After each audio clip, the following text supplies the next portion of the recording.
Yeah. It is. It So really. Maybe It they is should have starting kept up with the times. to yeah, Yeah, they're out of touch. I mean, that's the problem with a lot of people is like they're just out of touch and they're grasping to their thing because they just want to bleed as much money from it as they can yeah, and you'd think at a certain Comcast. point. Well, and you'd think Comcast would have figured that out when they bought NBC Universal. That they Hmm. would have figured out. Oh, and then eventually launches Peacock and all this stuff. They would have figured out. Like you could have when you renew your content contracts with your cable channels, you could have started a whole streaming thing, marketed that, as sort of like Comcast streaming only sort of thing.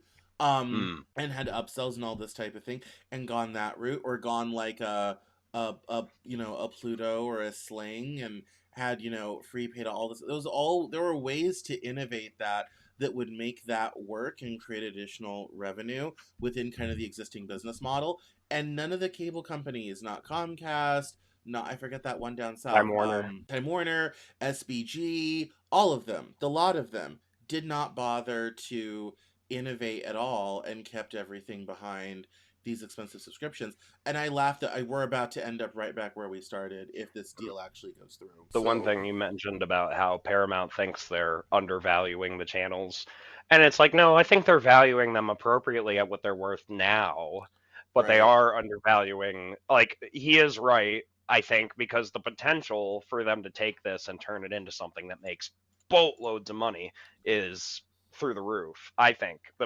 acquiring all of these IPs that you don't have to pay for anymore, Yeah. you know? Well, yes, and not only that aspect, but I think Paramount's point, the only point they might have is TNT has basketball. The NBA is not going Mm, anywhere.